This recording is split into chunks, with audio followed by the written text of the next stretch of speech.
Good morning everyone, कैसे हैं आप सभी। उम्मीद करता हूं बढ़िया होंगे। तारीख है 19 जुलाई और आज के इंपॉर्टेंट करंट अफेयर्स लेकर मैं आप सभी के सामने हाजिर हूं और आप सभी इसको थोड़ा सा ज्यादा प्यार दीजिए, थोड़ा सा इसको शेयर कर दीजिए। ये बहुत ही छोटा सा करंट अफेयर्स है लेकिन एकदम बढ़िया करंट अफेयर्स है। एक दोहा मुझे याद आ रहा है, सत सैया के दोहरे अरु नाविक के तीर, देखन में छोटे लगे घाव करे गंभीर। तो गंभीर घाव करेंगे आपके एग्जाम पर। 18 जुलाई को नेशनल मंडेला अंतरराष्ट्रीय दिवस के तौर पर मनाया गया।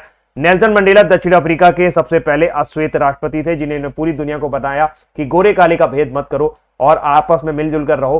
इसके लिए उन्हें 1993 में नोबेल शांति पुरस्कार से सम्मानित किया गया था, जबकि 1990 में इन्हें भारत रत्न पुरस्कार दिया गया था। ध्यान रखिएगा, कई लोग कंफ्यूज हो जाते हैं कि ये पहले विदेशी व्यक्ति थे जिन्हें भारत रत्न दिया गया। जी नहीं, पहले विदेशी व्यक्ति खान अब्दुल गफ्फार खान थे जो सीमांत गांधी के रूप में जाने जाते थे।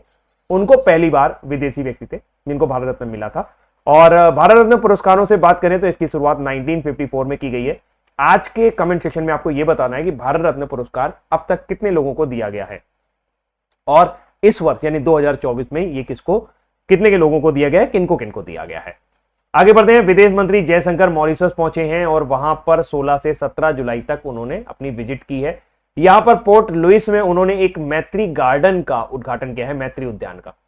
तो मॉरिशस की राजधानी पोर्ट लुइस है, वहीं पर इस गार्डन का उद्घाटन किया गया है। भारत और मॉरिशस के बहुत अच्छे संबंध हैं। तो और एक चीज इंपॉर्टेंट ये कि उन्होंने देश के बाहर पहला जन औषधि केंद्र जो है, देश के बाहर पहला जन औषधि केंद्र भी मॉरिशस में बनाया। जन औषधि केंद्र ऐसे केंद्रों को कहा जाता है जहां पर आप जेनरिक दवाएं जो है बहुत सस्ते दामों में ले सकते हैं। प्रधानमंत्री जन आरोग्य योजना जो है, ये आपकी जन औषधि योजना, ये आपकी 2018 में शुरू की गई थी, याद रखिएगा। ग्रेटा गेर्विक को 2024 का Pioneer of the year award दिया गया है। देखने में आपको ये एक एक्ट्रेस लग रही होंगी बट ये है डायरेक्टर। और इनकी जो मूवी थी एक लेडी बर्ड जो इन्होंने डायरेक्ट की थी, और उसके पीछे एक इंटरेस्टिंग फैक्ट है कि उसने $1 बिलियन की कमाई की थी ऑल ओवर द वर्ल्ड। और इस तरीके से किसी महिला द्वारा निर्देशित फिल्म जिसने इतना ज्यादा कमाई किया हो, इसलिए इनका नाम बना। और ग्रेटा गेर्विक को अभी हाल ही में Pioneer of the year award से सम्मानित किया गया। Pioneer of the year film के क्षेत्र में बढ़िया काम करने वाले लोगों को दिया जाता है और अब इस सूची में ये टॉम क्रूज के साथ शामिल हो गई हैं। आरपीएफ ने ऑपरेशन नन्हे परिस्ते के तहत पिछले 7 वर्षों में 84,119 लोगों को बचाया है, बच्चों को बचाया है। ये प्रोग्राम 2018 में शुरू किया गया था।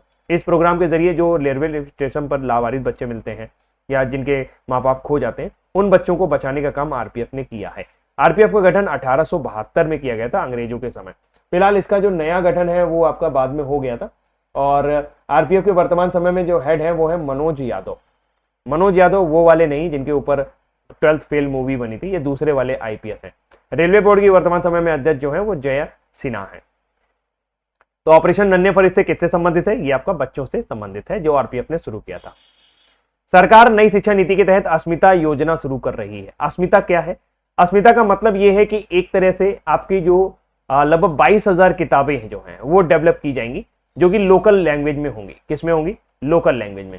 और इसका सीधा सा मोटो ये है कि किसी तरीके से यूजीसी इसमें काम करेगा और किताबों को क्या करेगा? कन्वर्ट करेगा, जैसे जो लोकल बच्चे हैं वो इसको पढ़ सके। यूजीसी के वर्तमान समय में हेड जो है वो ममीदाला जगदीश कुमार है। यूजीसी की स्थापना नवंबर 1956 में 1956 में की गई थी। तो ये जो अस्मिता योजना है, एक और अस्मिता योजना है जो महाराष्ट्र सरकार चलाती है, उसमें महिलाओं को सैनिटरी नैपकिन डिलीवर किए जाते हैं। एक अस्मिता योजना जो है वो खेलो इंडिया यूथ गेम से संबंधित है, उसमें महिलाओं को ट्रेंड करके या महिलाओं को आगे ज्यादा से ज्यादा महिलाओं को पार्टिसिपेट करने के लिए प्रोत्साहित किया जाता है। और एक अस्मिता जो है एक मूल्यांकन से जुड़ी हुई योजना है, असेसमेंट से जुड़ी हुई योजना है, जिसमें कक्षा 8 तक के बच्चों को मूल्यांकित किया जाता है। तो ये 3 अलग अलग अस्मिताएं हैं। सरकार ने भारत का टोल फ्री राष्ट्रीय मादक पदार्थ निरोधक हेल्पलाइन लॉन्च किया है। अब मान लीजिए आप कहीं रास्ते में जा रहे हैं, आपको 20 किलो गांजा मिल गया, तो आप उसका क्या करेंगे? है ना, खा लेंगे? नहीं, खाना नहीं है भाई। इस नंबर पर सूचित करिएगा 1933 पर, और इसका नाम है मानस। मानस का जो है वो है मादक निरोधक आसूचना केंद्र। ये आपका श्रीनगर में पहला खोला गया है और अमित शाह जी ने इसको ओपन किया है।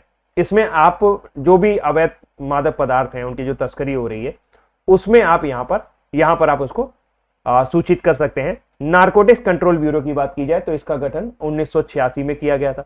वर्तमान समय में नारकोटिक्स कंट्रोल ब्यूरो के हेड जो हैं वो है सत्यनारायण प्रधान।